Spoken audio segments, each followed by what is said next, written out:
कब आओगे? घर का छोटा सा आंगन धूप में अकेला पड़ा।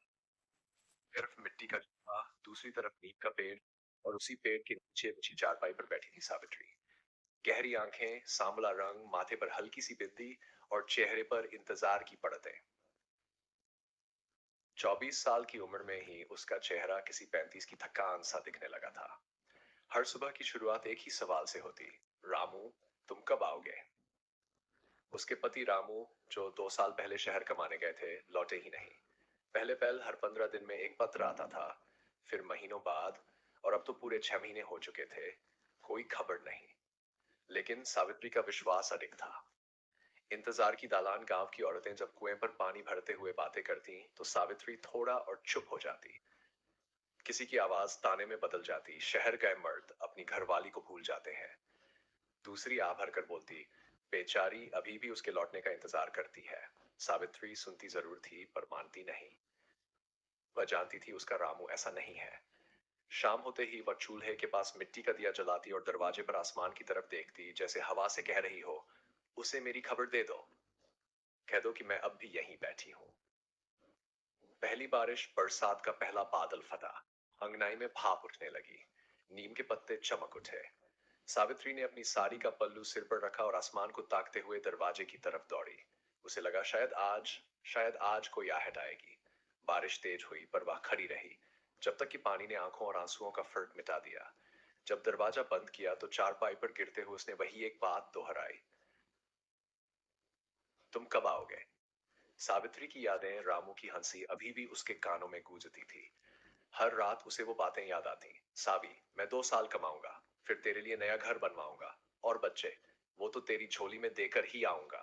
सावित्री शर्मा जाती, फिर हंस देती, लेकिन अब वही हंसी गले में अटक गई थी। खाली डिब्बा। एक दिन डाकिया आया। सावित्री का दिल उछल पड़ा। भैया, कोई चिट्ठी आई?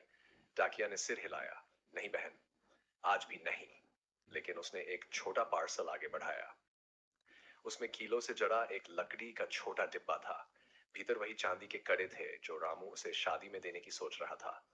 डिब्बे के साथ बस एक कागज था, सावी, इसे पहनकर मेरा इंतजार करना, मैं जल्दी आऊंगा। सावित्री ने डिब्बे को सीने से लगा लिया, कड़े पहन लिए, और फिर धीरे से बोली, आओगे ना रामू? सच। अफवाहों का गांव, गांव का एक लड़का शहर से लौटा। उसने कुछ बातें कही, शहर में बहुत बुरा हाल है। बड़े कारखाने में दुर्घटना हुई है, कई मजदूर गायब हैं। सबने सावित्री को घूर कर देखा, जैसे उसके हिस्से का दुख वह खुद ही बन गई हो। कई औरतों ने सलाह दी, तू शहर जाकर ढूंढ ले उसे, या फिर मान ले कि वो। वाक्य पूरा होने से पहले ही सावित्री ने आंखें बंद कर ली। वह किसी की अधूरी बात नहीं सुनना चाहती थी। उसका दिल सिर्फ एक नाम पुकारता, रामू। अंतिम दीपक, दीपावली की रात आई। सावित्री ने घर का एक एक कोना साफ किया, जैसे रामू कभी भी अंदर आ जाएगा। उसने मिट्टी के 10 दिए जलाए, आंगन में सजाया, और फिर हाथ जोड़कर बोली, भगवान, उसे मेरे पास भेज दो, बस एक बार। लेकिन जैसे जैसे रात गहराती गई, उसकी उम्मीद बुझते दियों जैसी डगमगाने लगी। आखिर में सिर्फ एक दिया बचा। सावित्री उसके सामने बैठ गई, पल्लू से अपना चेहरा ढककर फुसफुसाई, रामू, तुम कब आओगे? दहलीज पर आहट। रात के करीब 11 बजे अचानक दरवाजे की कुंडी हिली। सावित्री का दिल धक से रह गया। वह दौड़ती हुई बाहर आई, आंखों में उम्मीद की चमक, सांसें तेज, कदम कांपते हुए। दरवाजा खोला। एक दुबला पतला घायल सा आदमी सामने खड़ा था। उसने सिर झुकाकर धीमे से कहा, सावी, मैं आ गया। सावित्री कुछ पल तक उसे पहचान ही नहीं पाई, पर जब उसकी आंखों में वही पुरानी चमक देखी, आवाज सुनी, तो चीख निकल गई, रामू। वह उसके सीने से लिपट गई, रोई, हंसी, फिर रोई। रामू की कहानी। रामू धीमे धीमे बोला, सावी, हादसे में कई साथी चले गए। मैं भी अस्पताल में महीनों रहा, पहचान का कोई नहीं था। पैसे नहीं थे, पत्र भेज नहीं पाया।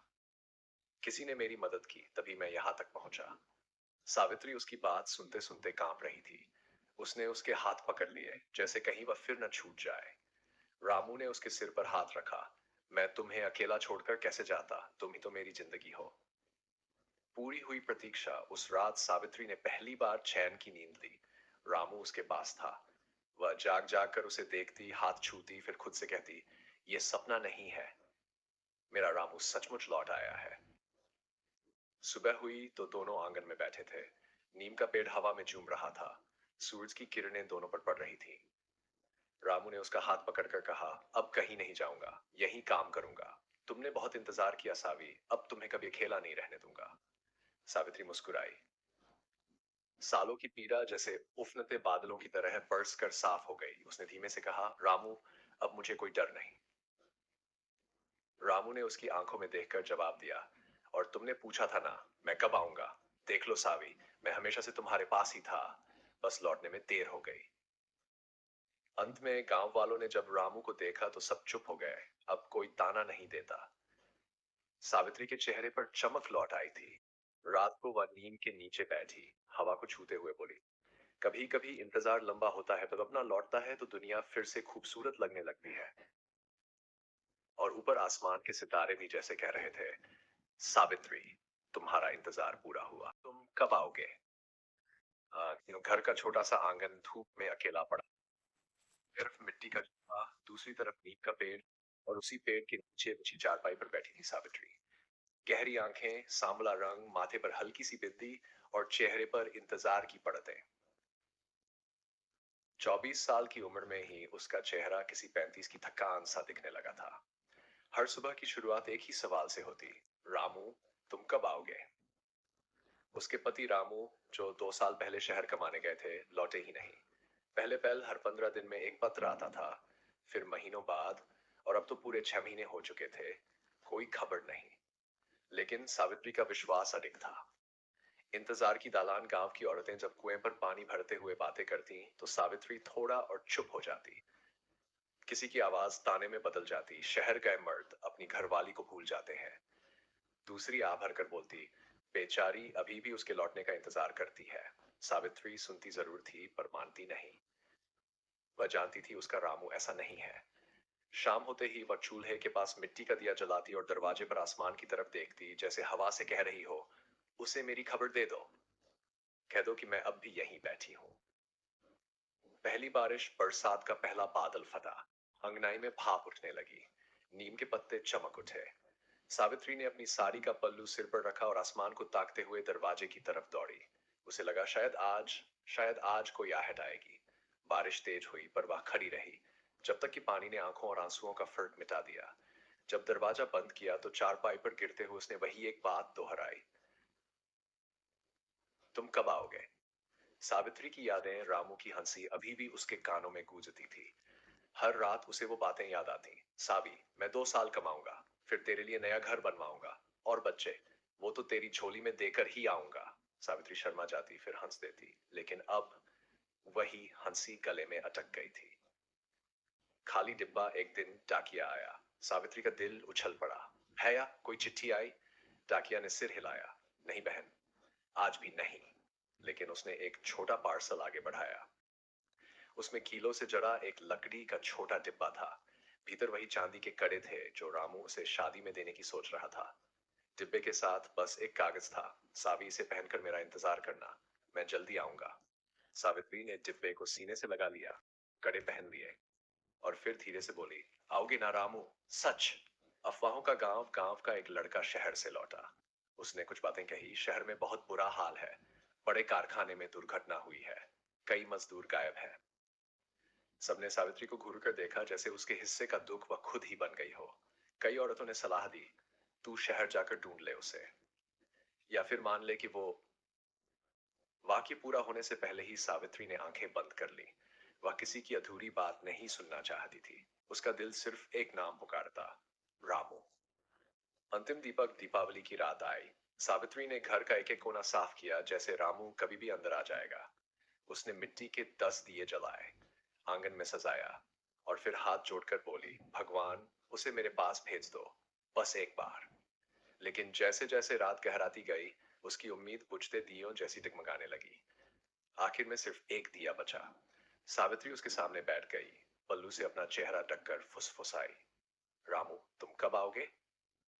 दहलीज पर आहट। रात के करीब 11 बजे अचानक दरवाजे की कुंडी हिली। सावित्री का दिल धक से रह गया। वह दौड़ती हुई बाहर आई, आंखों में उम्मीद की चमक, सांसें तेज, कदम कांपते हुए। दरवाजा खोला। एक दुबला पतला घायल सा आदमी सामने खड़ा था। उसने सिर झुकाकर धीमे से कहा, साबी, मैं आ गया। सावित्री कुछ पल तक उसे पहचान ही नहीं पाई, पर जब उसकी आंखों में वही पुरानी चमक देखी, आवाज सुनी, तो चीख निकल गई, रामू। वह उसके सीने से लिपट गई, रोई, हंसी, फिर रोई। रामू की कहानी। रामू धीमे धीमे बोला, सावी, हादसे में कई साथी चले गए। मैं भी अस्पताल में महीनों रहा, पहचान का कोई नहीं था। पैसे नहीं थे, पत्र भेज नहीं पाया। किसी ने मेरी मदद की, तभी मैं यहां तक पहुंचा। सावित्री उसकी बात सुनते सुनते कांप रही थी। उसने उसके हाथ पकड़ लिए, जैसे कहीं वह फिर न छूट जाए। रामू ने उसके सिर पर हाथ रखा। मैं तुम्हें अकेला छोड़कर कैसे जाता, तुम ही तो मेरी जिंदगी हो। पूरी हुई प्रतीक्षा। उस रात सावित्री ने पहली बार चैन की नींद ली। रामू उसके पास था। वह जाग जाग कर उसे देखती, हाथ छूती, फिर खुद से कहती, ये सपना नहीं है, मेरा रामू सचमुच लौट आया है। सुबह हुई तो दोनों आंगन में बैठे थे। नीम का पेड़ हवा में झूम रहा था। सूरज की किरणें दोनों पर पड़ रही थी। रामू ने उसका हाथ पकड़कर कहा, अब कहीं नहीं जाऊंगा, यहीं काम करूंगा। तुमने बहुत इंतजार किया सावी, अब तुम्हें कभी अकेला नहीं रहने दूंगा। सावित्री मुस्कुराई। सालों की पीड़ा जैसे उफनते बादलों की तरह बरस कर साफ हो गई। उसने धीमे से कहा, रामू, अब मुझे कोई डर नहीं। रामू ने उसकी आंखों में देखकर जवाब दिया, और तुमने पूछा था ना, मैं कब आऊंगा। देख लो सावी, मैं हमेशा से तुम्हारे पास ही था, बस लौटने में देर हो गई। अंत में गांव वालों ने जब रामू को देखा तो सब चुप हो गए। अब कोई ताना नहीं देता। सावित्री के चेहरे पर चमक लौट आई थी। रात को वह नीम के नीचे बैठी, हवा को छूते हुए बोली, कभी कभी इंतजार लंबा होता है, पर अपना लौटता है तो दुनिया फिर से खूबसूरत लगने लगती है। और ऊपर आसमान के सितारे भी जैसे कह रहे थे, सावित्री, तुम्हारा इंतजार पूरा हुआ।